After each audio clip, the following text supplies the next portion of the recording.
On screen আপনারা form দেখতে পাচ্ছেন। আমি একেবারে প্রথম থেকে দেখাবো, আপনারা কেউ টানবেন না প্লিজ, অনুরোধ করছি, কারণ প্রত্যেকটি জায়গায় কিন্তু খুব ব্যাখ্যামূলক ভাবে আমি বোঝাবো।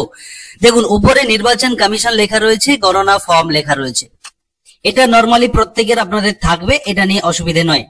এখানে আপনি আপনার ভিএলওর নাম দেখতে পাবেন, এখানে নাম এবং মোবাইল নাম্বার লেখা থাকবে, প্রয়োজনে আপনি কন্ট্যাক্ট করতে পারেন। এটা পাচ্ছেন। বাম দিকের এই ঘরটাতে আপনার এই মুহূর্তে 2025 সালের তথ্য অনুযায়ী ভোটার লিস্টে প্রত্যেকের তথ্য রয়েছে ভোটার পোর্টালে। সেই তথ্য অনুযায়ী এখানে আপনার নাম, আপনার ভোটার আইডি কার্ডের নাম্বার, আপনার ঠিকানা এবং আপনার পুরো ঠিকানাটা এখানে আপনার থাকছে। এটা আপনি অবশ্যই যখন বিএলওর কাছ থেকে ফর্মটি নেবেন অবশ্যই দেখে নেবেন এগুলো সমস্ত ঠিক আছে কিনা, এটা আপনার দায়িত্ব।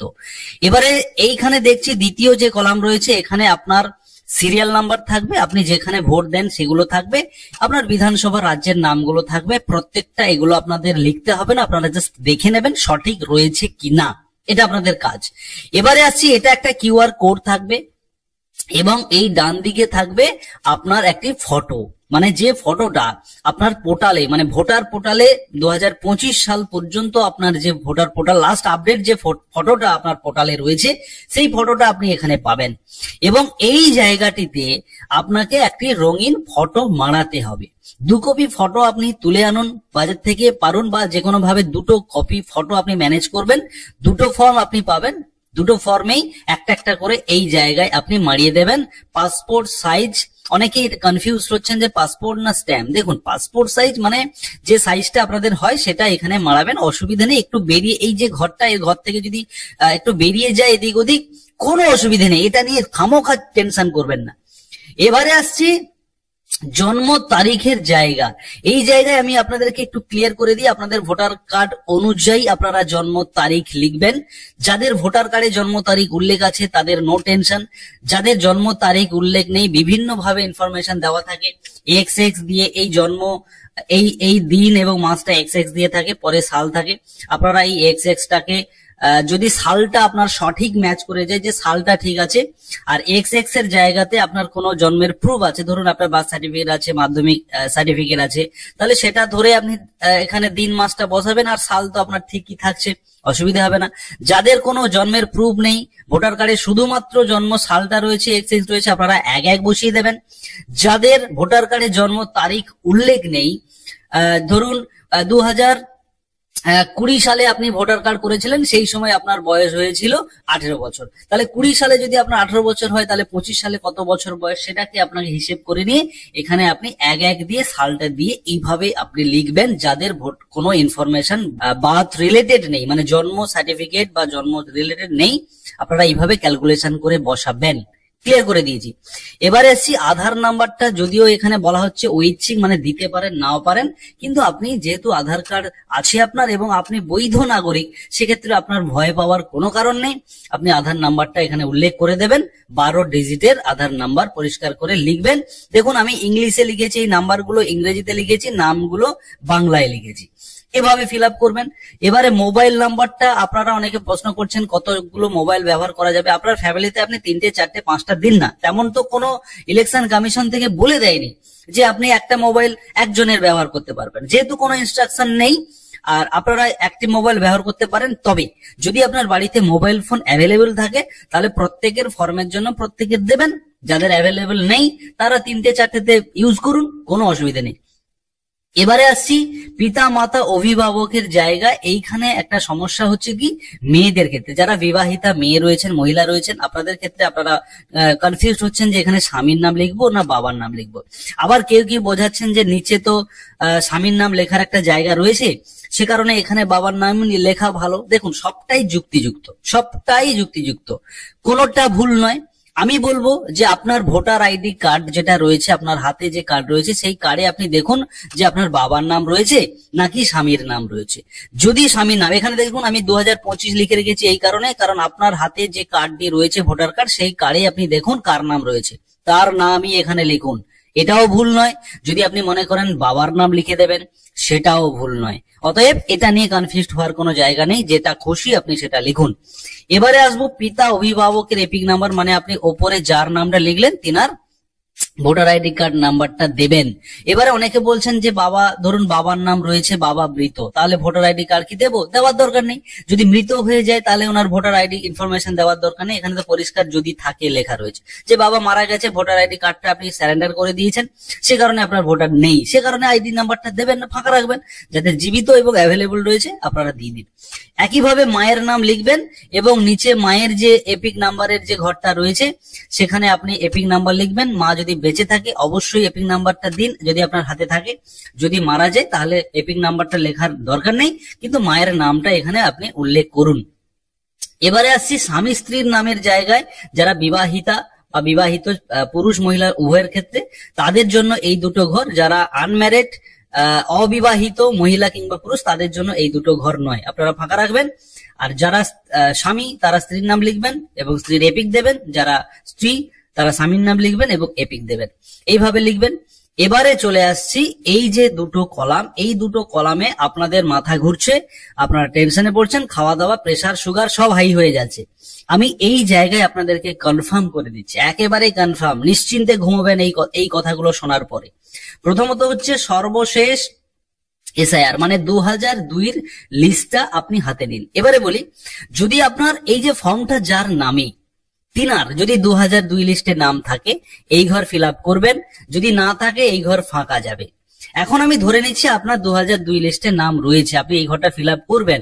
তাহলে নির্বাচকের নাম মানে 2000 লিস্টে 2002 যে ভোটার লিস্ট, সেই ভোটার লিস্টে আপনার নাম যেমন আছে তেমনই লিখুন। ভুল বানান থাকলে ভুল লিখুন, নো প্রবলেম। যেমন আছে তেমন লিখবেন, নিজের নামটা এই ঘরে লিখবেন 2002 অনুযায়ী। নিজের ভোটার কার্ডের নাম্বারটা লিখবেন 2002 অনুযায়ী। অনেকের ভোটার নাম্বার চেঞ্জ হয়ে গেছে, সেই কারণে আপনারা কিন্তু 2002 লিস্ট অনুযায়ী ভোটার নাম্বার এখানে লিখবেন, ঠিক আছে। এবারে আত্মীয়ের নাম হিসেবে 2002 লিস্টে যেখানে আপনার নাম রয়েছে, আপনার নামের পাশে দেখুন আপনার পিতার নাম রয়েছে, অথবা মাতার নাম রয়েছে, অথবা স্বামীর নাম রয়েছে। যার নাম রয়েছে তার নাম এই আত্মীয়ের ঘরে লিখুন 2002 লিস্ট অনুযায়ী। সম্পর্কতে আপনি যার নাম এখানে দেবেন তার সঙ্গে আপনার সম্পর্ক কি, মানে এইখানে যার নাম লিখলে এইখানে তো মূলত নিজের নামটাই হবে, মানে যার ফর্ম তার নামেই হচ্ছে, তেনার নাম, তিনার সঙ্গে এই আত্মীয়ের ঘরে যার নাম লিখবেন কি সম্পর্ক সেটা নিচে উল্লেখ করুন। বাবা হলে বাবা উল্লেখ করুন, মা হলে মা উল্লেখ করুন, হাজবেন্ড হলে মানে স্বামী হলে স্বামী উল্লেখ করুন, নো প্রবলেম। এবারে আসছি জেলা।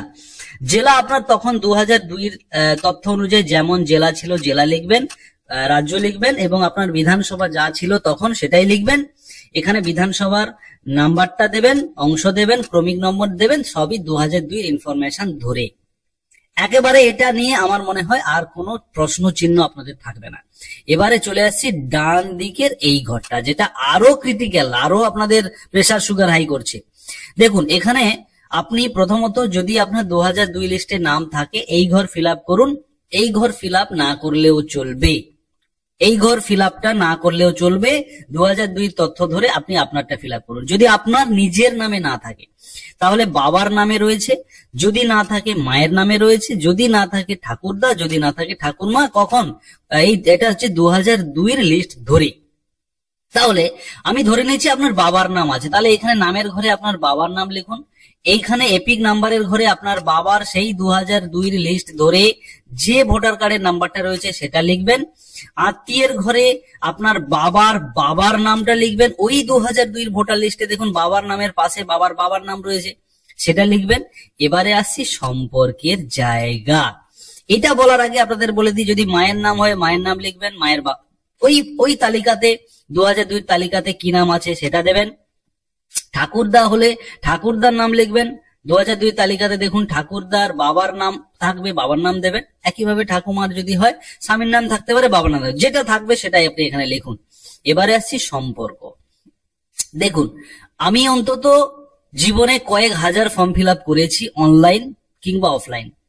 এই সম্পর্কতে এই যে সম্পর্ক লেখা আছে না, এই সম্পর্কের জায়গায় যদি ইলেকশন কমিশন পরিষ্কার করে লিখে দিত যে নির্বাচকের সঙ্গে সম্পর্ক, এইখানে লেখা থাকতো যে এইখানে শুধু সম্পর্ক না লিখে নির্বাচকের সঙ্গে সম্পর্ক, তাহলে 100% আমরা নিশ্চিত হয়ে যেতাম যে এইখানে নামের ঘরে যার নাম লিখবো তার সঙ্গে এই ফর্মটা যার, তার সঙ্গে সম্পর্কটা এখানে লেখা হবে। কিন্তু এই ফর্ম বলছে শুধুমাত্র সম্পর্ক, সেই কারণে এইখানে কনফিউশনটা তৈরি হচ্ছে যে এই সম্পর্কটা কি এইখানে যার নাম লিখেছি এবং এই আত্মীয়ের ঘরে যার নাম লিখেছি তাদের দুজনের মধ্যে সম্পর্ক, এটাও কিন্তু একটা প্রশ্ন চিহ্ন আসছে। অর্থাৎ এই প্রশ্নগুলো আসাটা স্বাভাবিক, এটা কেউই ভুল বলছে না। সেই কারণে আমি আপনাকে সাজেস্ট করব যে এই জায়গাটা আপনি ফাঁকা রাখবেন। বিএলও আপনার বাড়িতে আসবে, নির্বাচন কমিশন থেকে কিন্তু অর্ডার জারি হয়ে গেছে, যারা বিভিন্ন জায়গায় পার্টি অফিস বা বাড়িতে বসে রাস্তাতে বা একে ওকে দিয়ে ফর্ম বিলি করছিলেন বা বিভিন্ন জায়গায় ক্যাম্প করে, টোটালটা বন্ধ হয়ে গেছে। একেবারে 8 জন বিএলও কে শোকজ করা হয়েছে। সেই কারণে আপনার বাড়িতে বিএলও যাবেন ফর্ম আনতে, আপনি বিএলও কে আপনার বিএলও যেটা বলবে আপনি সেটা এখানে লিখবেন, যেটা বলবে সেটা লিখবেন। দায়ভার বিএলওর উপরে চাপান, আপনি রিস্ক নেবেন না। এখানে আপনি বিএলওর কথা মতো সম্পর্ক কি লিখবেন জেনে আপনি পুরোটা ফিল আপ করুন, এইটা ফাঁকা রেখে দিন। বিএলও কে জমা দেওয়ার সময় লিখবেন, বিএলও কে জমা দেবেন, জাস্ট 1 সেকেন্ডের কাজ। এটা করুন, সব থেকে আপনিও সেফ, সুরক্ষিত, বিএলও সুরক্ষিত, আমি ইউটিউবার আমিও সুরক্ষিত। অতএব এই জায়গাটাতে আপনি বিএলওর সাক্ষাতে কাজটা করুন। এরপরে আপনি জেলার নাম, রাজ্যের নাম, বিধানসভার নাম এবং বিধানসভার নাম্বার, অংশ নম্বর, ক্রমিক নম্বর সবটা আপনার 2002 লিস্ট অনুযায়ী এখানে যার নাম লিখলেন তার তথ্য অনুযায়ী এখানে আপনি ফিল আপ করে দিন। আমার মনে হয় না এরপরে আপনারা আরো টেনশন করবেন। এরপরে আসছি নিজে এখানে নিচে আপনার সিগনেচার করবেন। যদি না পারেন বুড়ো আঙুলের টিপসই দেবেন, যদি সেটাও সম্ভব না হয় বাড়ির যে কেউ সদস্য একজন সিগনেচার করবে। সদস্য এখানে আবার প্রশ্ন যে সদস্যকে নিজের নাম লিখে সিগনেচার করবে নাকি ফর্মটা যার তার নামটা লিখবে। না, যিনি সই করছেন তিনার নাম, অতএব সদস্য তিনি তিনার নিজের নাম সই করবেন। পাশে ব্র্যাকেট করে লিখে দেবেন যে আমি পুত্র কিংবা কন্যা কিংবা বাবা কিংবা মা কিংবা দাদু কিংবা ঠাকুমা, তাহলে একেবারে পরিষ্কার হয়ে যাচ্ছে। এটা করবেন এবং বিএলও স্বাক্ষর করবেন। অবশ্যই দেখে নেবেন আপনি যে ফর্মটা বিএলওর কাছ থেকে ফেরত নেবেন সেখানে যেন অবশ্যই বিএলওর স্বাক্ষর থাকে, এটা আপনাকে 100% দেখে নিতে হবে, না হলে আপনি যে কোনো মুহূর্তে ফেঁসে যেতে পারেন। অতএব বিএলওর স্বাক্ষর অবশ্যই আপনি দেখে নেবেন। এবারে আসছি যারা অনলাইনে আবেদন করতে চাইছেন, বিদেশে যারা বাইরে রয়েছেন কর্মসূত্রে, অনলাইনের ঝামেলা যদি মনে হয় খুবই আপনার কাছে টেনশনের, আপনি বাড়ির লোককে বলুন আপনার নামিত ফর্ম বিএলওর কাছ থেকে নিয়ে ফিল আপ করে স্বাক্ষর করে জমা দিয়ে দিতে। আপনাকে আর অনলাইনের ঝামেলায় যেতে হবে না। যারা অনলাইনে অভ্যস্ত, যারা অনলাইনকে কমফোর্টেবল ফিল করছেন, আপনারা অনলাইন করুন। অবশ্যই আপনারা নিশ্চয়ই, আমি আপনাদেরকে কথা দিচ্ছি, এই ভিডিওটা আপনাদেরকে 100% সলিউশন করবেই। অসংখ্য ধন্যবাদ আপনাদের। কমেন্ট সেকশনে লিখে জানাবেন, প্রচুর মানুষকে শেয়ার করে দিন, সবাইকে একটু শান্তি দিন। প্রচুর টেনশনে রয়েছে সারা পশ্চিমবঙ্গের মানুষ। ধন্যবাদ।